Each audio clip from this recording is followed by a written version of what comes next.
Okay, ladies, we are back with an amazing keynote. I know we're in the closing part of our summit. We have learned how to project manage our life with Asana and Terry Lomax.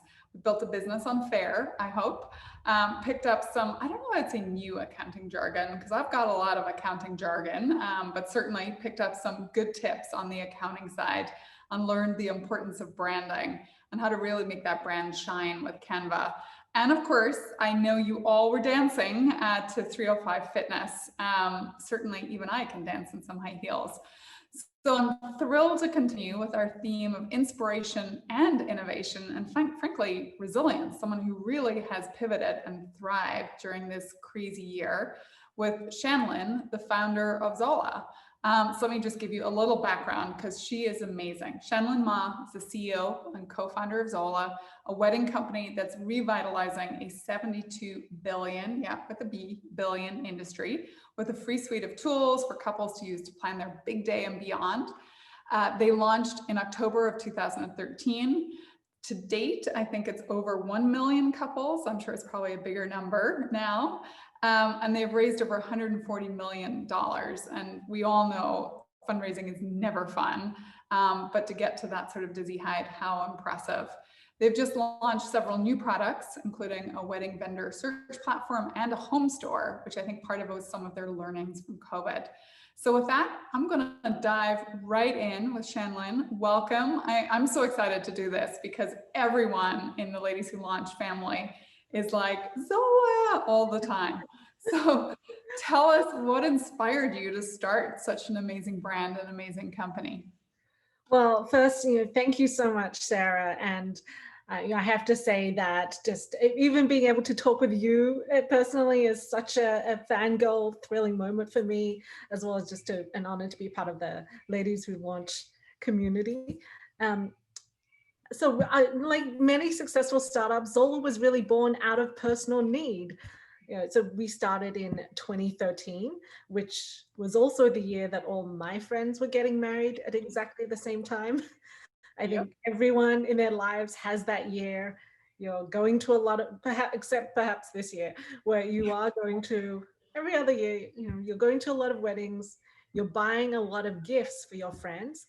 And 2013, that year for me, I was finding myself every single weekend traveling, spending a lot on travel, and then having to buy a gift for my friends, which I wanted to do, but doing so off their wedding registries, which were dominated by the big traditional department stores.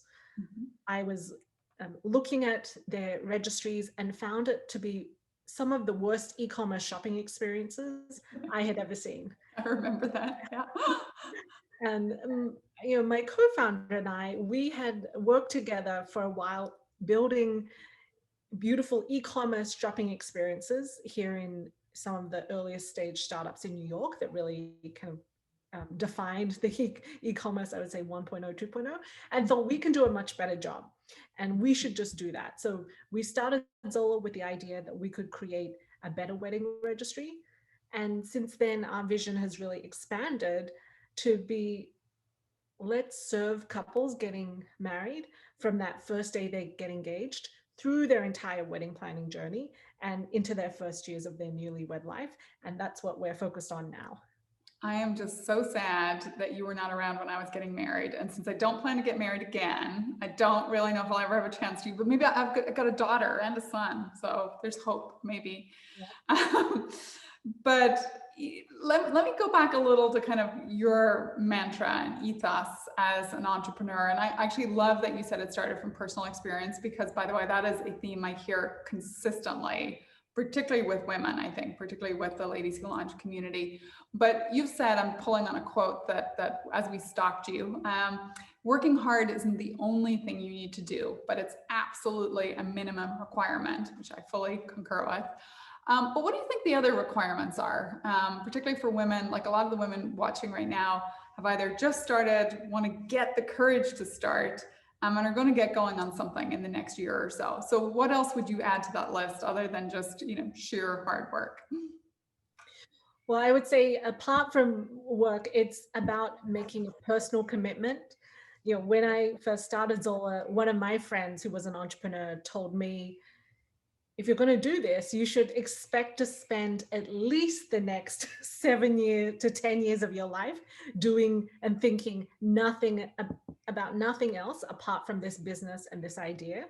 And in fact, if it goes well, it will be much longer than that.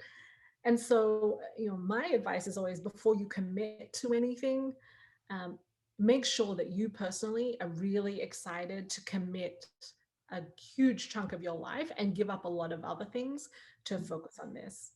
The other piece of advice that I is kind of related is, I think about your time is the most valuable asset that you as a person have. Mhm. And so you should think about, how are you investing your time? How am I investing my time?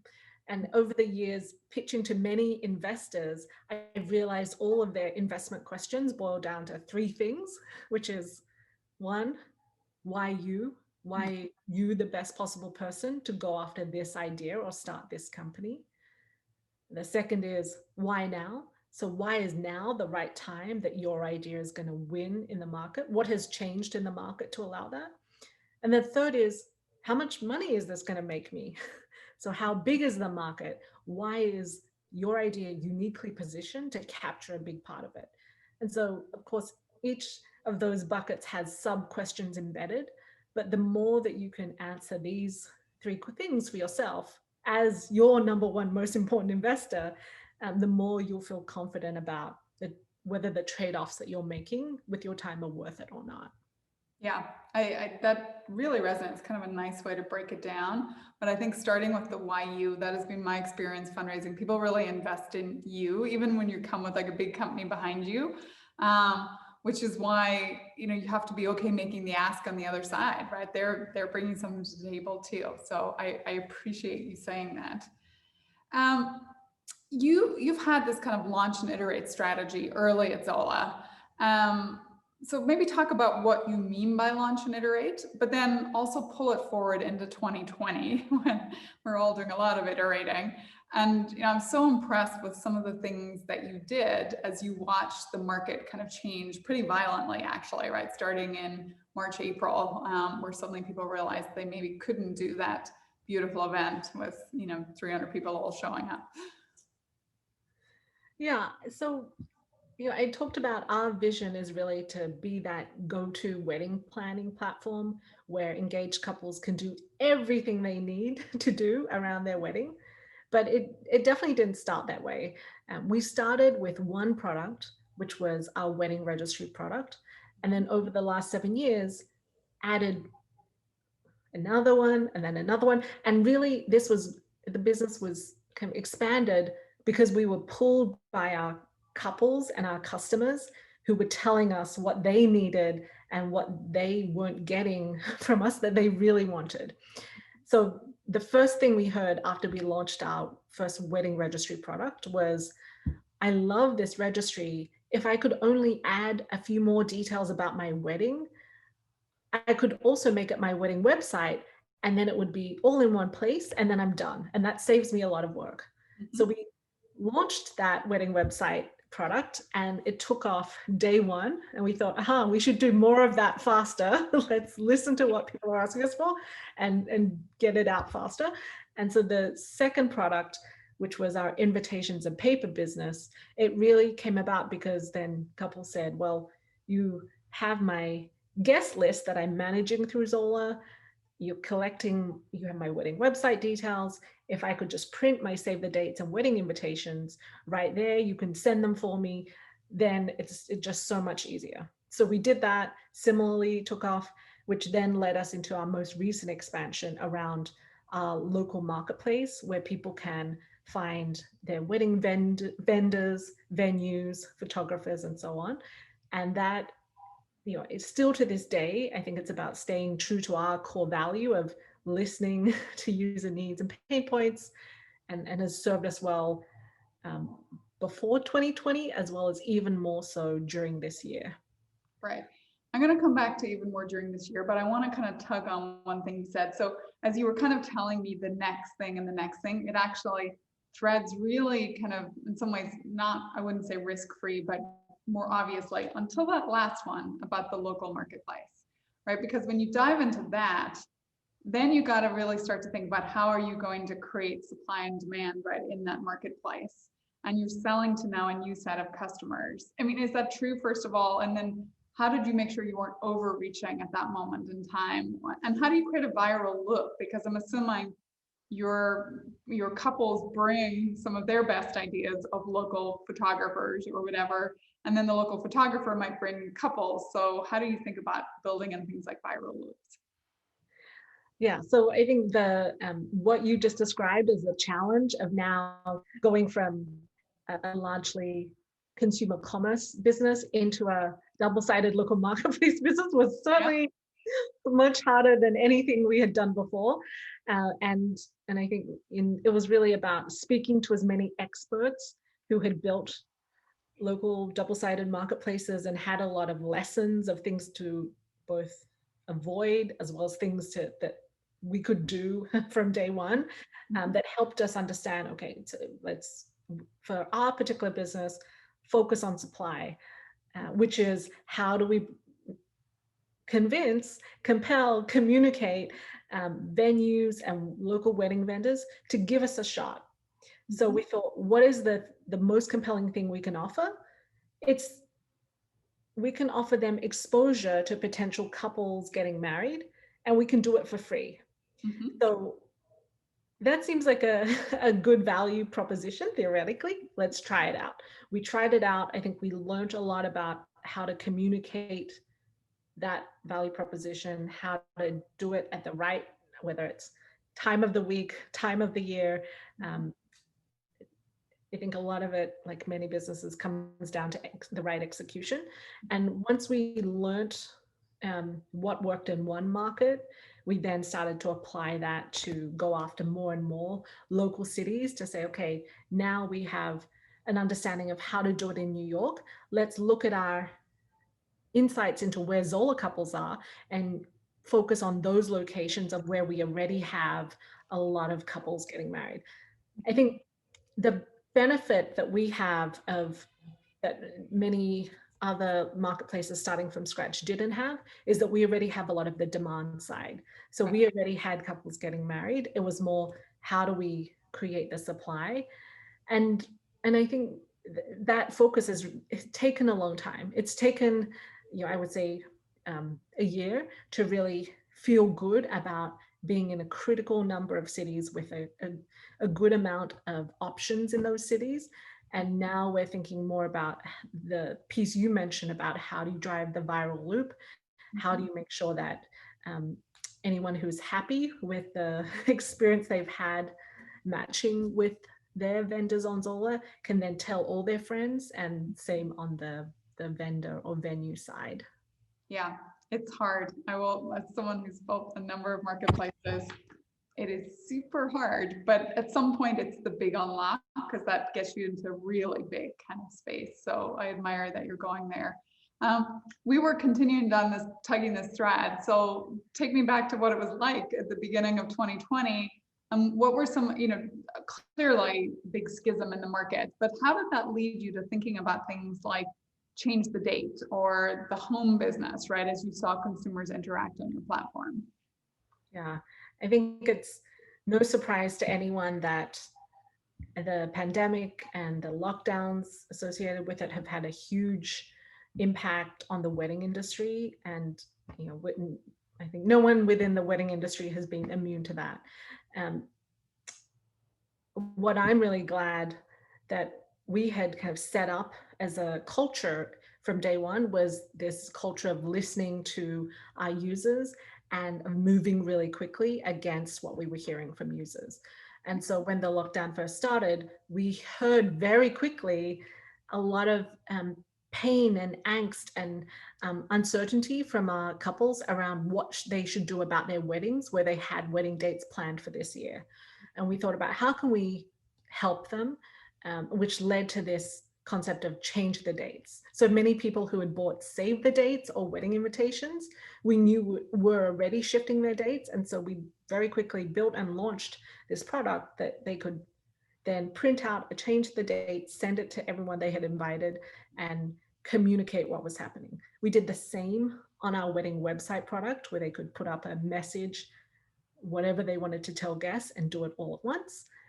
And then we also built a virtual weddings and virtual events feature where couples could host ceremonies on Zoom on their Zola wedding website, because we knew that was still something that people were interested in doing. The other thing we did that was actually so important to do this early on was that we thought about what are the things that are not going to change within our industry once we come out of the pandemic, and what are the things that are going to be actually very different. And so for the first bucket that I mentioned, the things that are not going to change, people are still going to get married. They're still going to want to celebrate with a lot of friends and family. They're still going to want to go on honeymoon. Let's continue to invest and actually see how we can invest more to accelerate and come out stronger during this time in those areas. So that includes, the local marketplace that I mentioned was one area. We actually invested a lot more during this time. There were things that we thought, behavior is changing here, and so let's adjust and kind of ride the winds of change. And I think a good example of that was we saw in our registry business a lot of people buying products for their home through our wedding registry, and they either had gotten married years ago with us, or had been a guest but they were coming back to buy for themselves. And we thought, that's interesting. It's a lot more than we expected, which is great. I'm grateful for that. And that led to the launch of our home store. So we launched the home store really to let people easily buy what they need for their homes, where it was kind of very hard to do through our wedding registry product, but they did it anyway. And in just making it easier to browse our assortment and pick out what they loved and check out easily, it has been really exciting for our business. So I think some examples of how we have separated two trains of thought and tried to go down both paths. So when you're in that moment, right, where you're trying to get these kind of strategic kind of triggers or like clarity, how do you do that? Like just tactically, like, is it, collectively you all get probably on a Zoom these days because we don't all get in a room, but like, how do you get people together to start pulling the threads on what's going to be the same and what's going to be different? Because I think a lot of the ladies, a lot of the women watching could really benefit from being rigorous on that. Mm-hmm. So what we did was we had certain core teams that were focused on different areas. So for example, we had a core team that was focused on registry, a core team that was focused on invites and paper, and one that was focused on our wedding planning tools.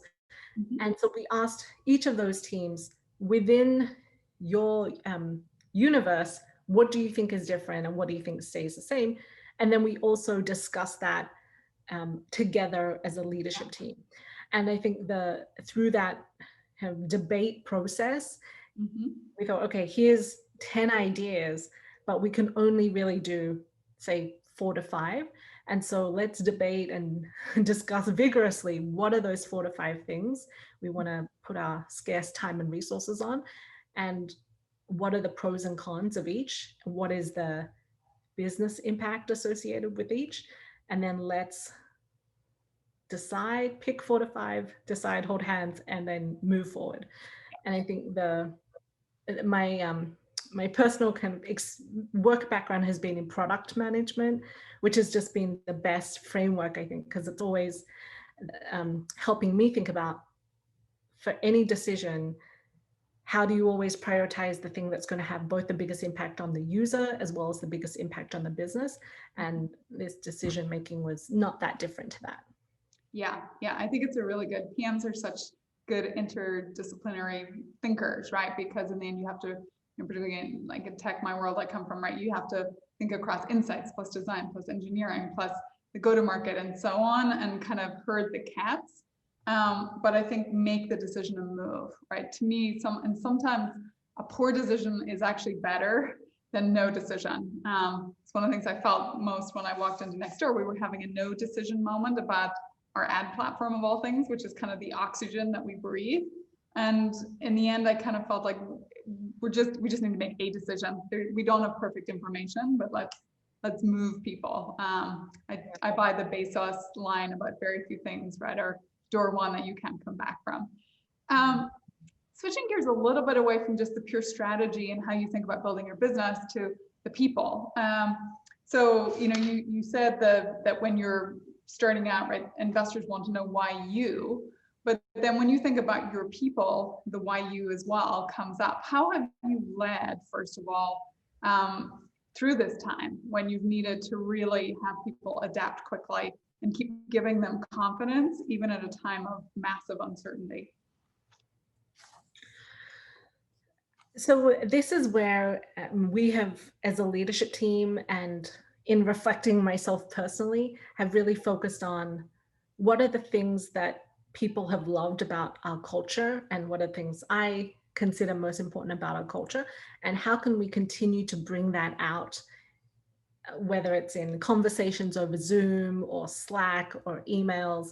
And of course, the way you do that virtually is very different to the way you do it in person. But what has helped us get through this time has been, I'll talk first about the work values and culture and how we work, and then maybe also the kind of non-work specific cultural elements that help us feel more connected. So on the work front, I think it's continuing to focus the team on the way we win as a team is we listen to our users, we move quickly and continue to question, can we move faster? Can we do this better? We continue to look at the data to make sure we are making the right decisions. And in doing so, I think we all as a team grow personally, and therefore find it beneficial not just to be a stakeholder in the company, but also to be continuing our career development or learning personal development while being a part of this company. On the kind of the other elements of culture that are also important to making people want to stay and do great work, I found that the things that my team has told me they love is I'll send a Monday Slack message to everyone that is talking about a combination of things that I have been struggling with personally or find inspiring personally, and what we as a company are going to talk about in the coming week, or the wins. And that message has just gotten overwhelmingly positive feedback. Some other things are we've just organized fun events that everyone can participate in, whether it's virtual yoga or trivia or cooking classes. I think those things have been more important than I would have guessed 6 months ago.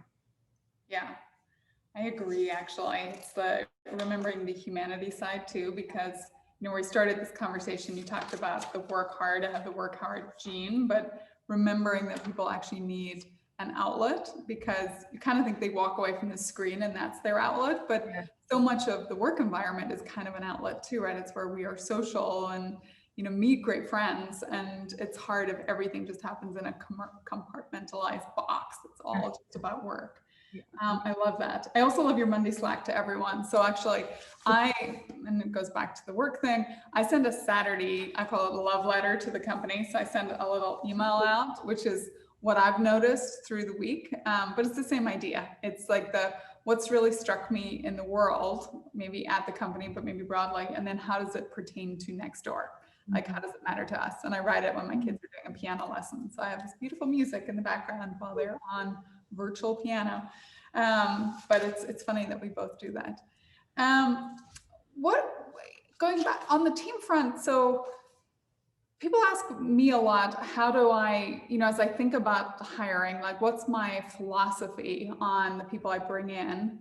And then how do I make sure, you talked about growing personally. So what are the ways that you, as you hire, like I think it's, one of the things when you're young in your business, you feel like the weight of the world, right? Because you've only got a couple of hires, you feel like you can't get them wrong. So what are the ways you try to solve for trying to do the best you can to get it right? You won't always get it right. Well, I've been in a fortunate position, which I think I somewhat also helped put myself in, which was I purposely wanted to get a lot of experience in other high growth startups before starting my own, because I knew that it would then mean I was making mistakes and seeing mistakes on someone else's dime rather than my own company's. So because I had that experience working in many other companies for longer than I think many founders do, um, I got to see what is great in each particular function that you might need to hire for a company. To see people that I thought were doing a great job versus people that were terrible in marketing, merchandising, finance and accounting, etc. And so when it came time to make the first most important hires, I both leaned on that insight into what makes, for example, a great CMO. Mhm. And and then I also had this pool of people that I could either ask to come and talk to me about the role, or who could refer me to other great people for the role.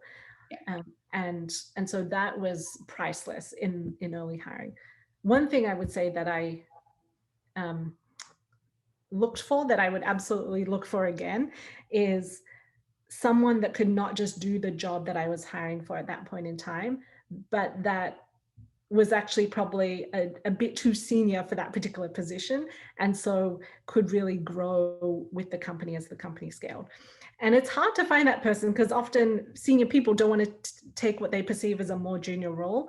So it kind of came down to, how do you find someone that actually enjoys and loves the early stage, loves doing things that are really not in their job description, but then once you're 10x the size you were a year ago, they can still absolutely do that role.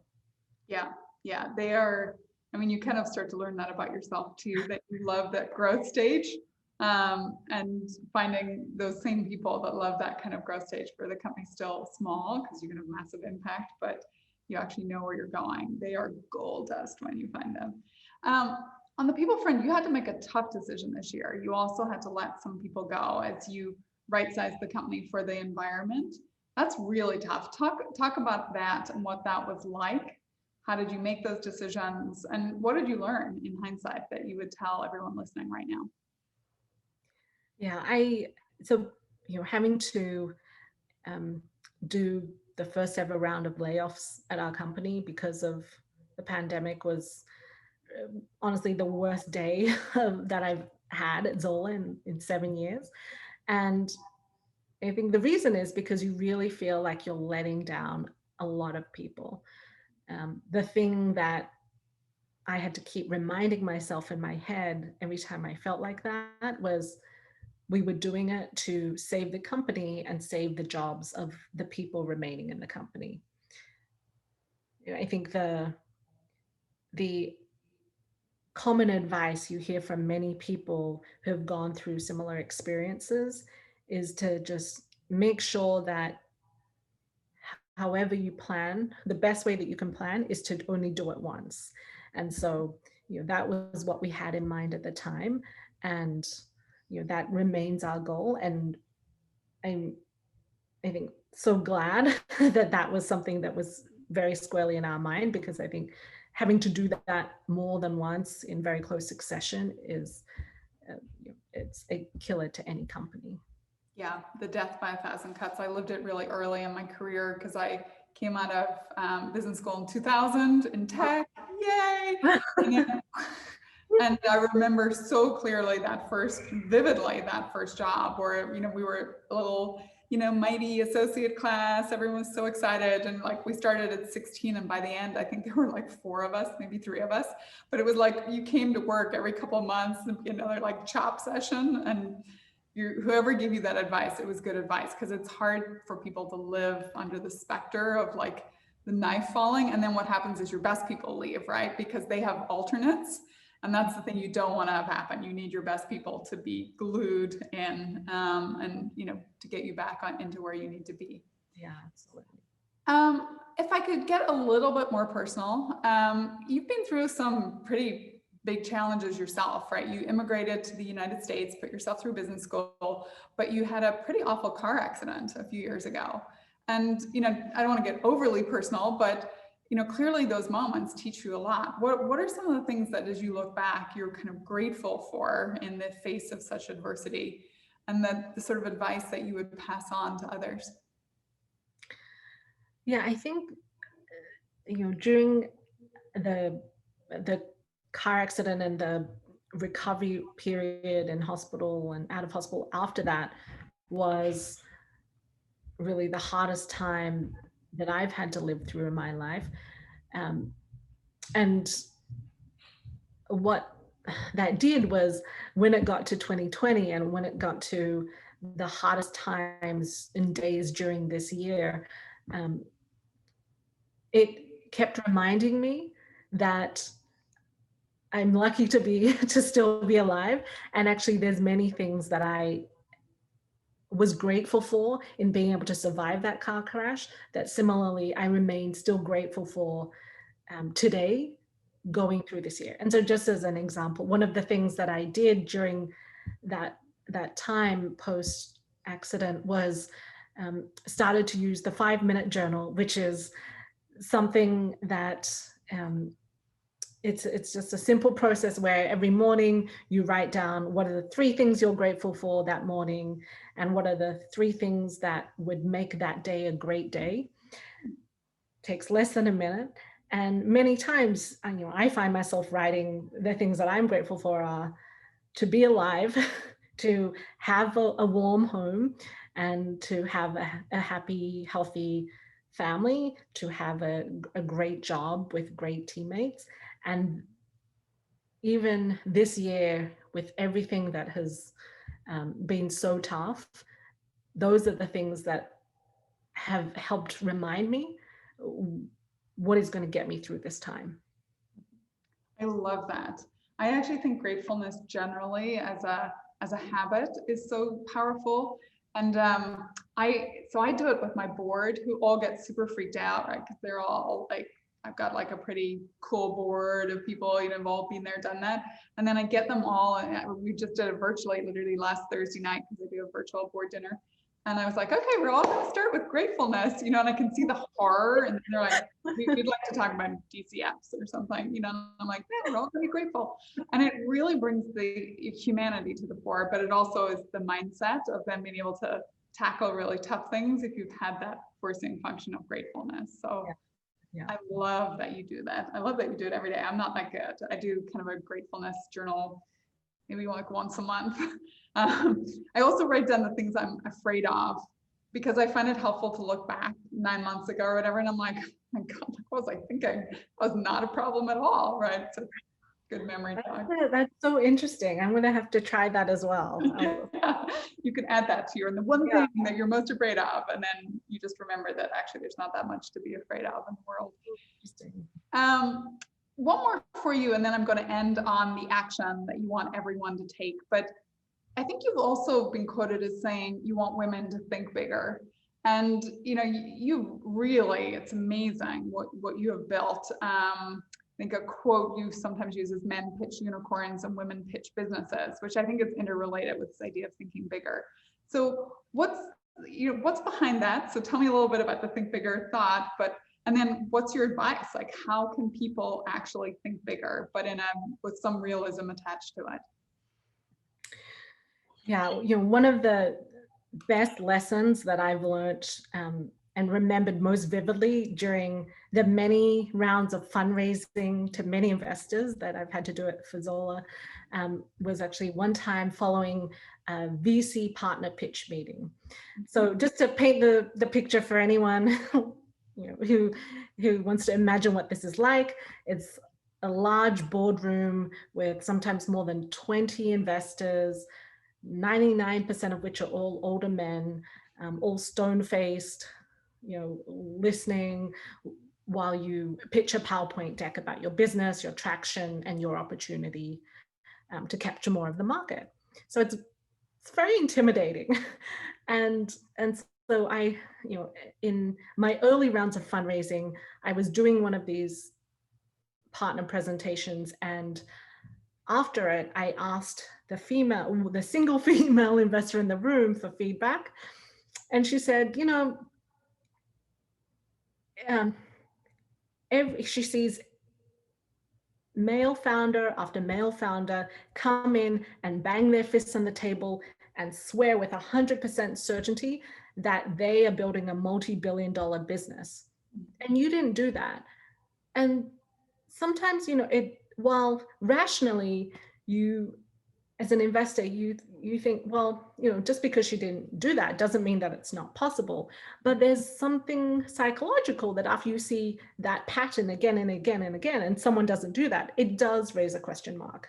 Mm-hmm. And that was a light bulb moment for me, because I started asking myself, why don't I do that? And the reason for myself that I answered was, well, I don't know with 100% certainty that this is going to be a multi-billion-dollar business. There's a chance it could not be. Many startups, not every startup makes it. But then, I pushed back on myself and I said, well, I'm doing this because I have the conviction and the belief, and I'm just not communicating that. And in not communicating doing that, I'm doing a disservice to both myself and the company. So as uncomfortable as it is and unnatural as it feels as a female founder, I need to channel all that conviction and belief that I have internally and show it externally. And that is, what I've been pushing myself to do. Now, I still don't think I'm as far ahead as I could be compared to some other founders, but I'm trying to get there. And I think that it's, I am better for it, as is my company. Yeah, I absolutely, I mean, I see this over and over again. It's so hard though, but I think where you started, you said, if you're starting to found a business, you're making a 7 to 10 year personal commitment.